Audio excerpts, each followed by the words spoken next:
មកពីក្លឹបបណ្ដាលមកចាប់មណ្ឌលកីឡាកងយុទ្ធពលខេមរៈភូមិន្ទដែលមានគ្រូបង្ហាត់លោកធុនសូភីលោកស្រីអ្នកនាងកញ្ញាផ្ទះដៃស្វាគមន៍ដល់បង្គោលក្រហមគុណខ្មែរសកម្មភាពរបស់គាត់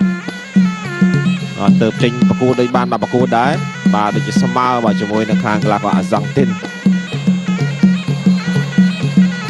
បាទទឹកទី1កំពុងតែត្រៀមបាទធុនតារាបង្គោលក្រហមបង្គោលខៀវវ៉ាន់ពិឈិតធាក់ពី3ជើងក្រោមធាក់ឆ្វេងមួយទៀតតារាលើកជើងលើកខោបាទសារ៉េឆ្វេង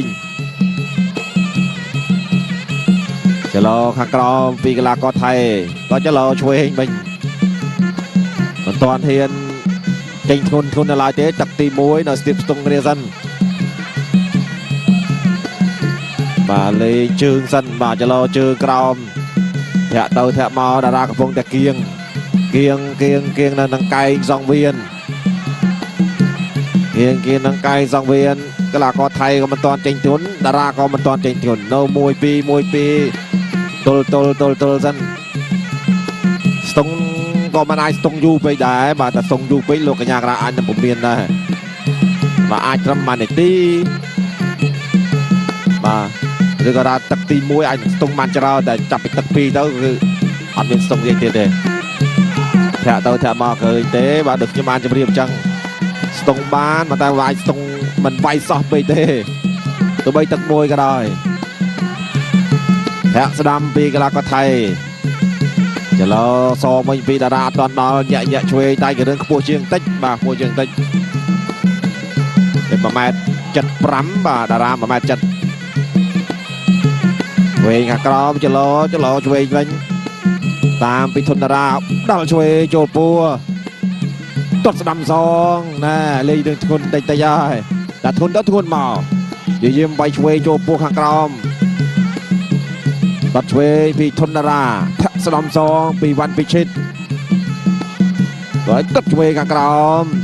ស្ទុះចូលតាមទាត់ស្ដំសងពីកីឡាករថៃដល់ឆ្វេងចូលពោះពេញអូយ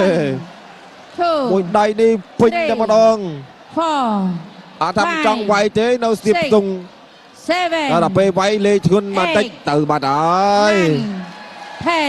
អូបាទធុនតារាមតាន់បានបែកញើសតិចផងតាន់បានវាយឲ្យអស់ពីសមត្ថភាពផងបាទថាចង់ស្ទង់ដែរទេប៉ុន្តែ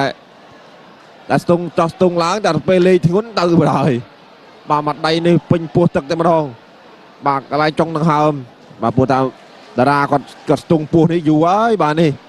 ស្ទង់ពីដៃដំបងបាទរឿងស្រាលបាទតែដៃឆ្វេងនេះបាទប្រឡោះដៃល្អមែនទែនបាទភ្លឹបបាទព្យាយាមបាំងមុខប្រឡោះដៃនេះចូលពេញសាក់ច្រើនផងពីមុខហ្នឹងបាទចូលមួយដៃភ្លឹបនេះឡងស្រុញទៅតែម្ដងពេញរាប់ដល់10បាទនៅតែក្រោកមិនរួចបាទនេះបាត់ដៃឆ្វេងគុតបាទដល់ចូលអាធ្ងន់មួយហ្នឹងគឺចូលតែមួយហ្នឹងគុតបាទក្រោយពីហ្នឹងនៅស្ទាបស្ទង់សោះ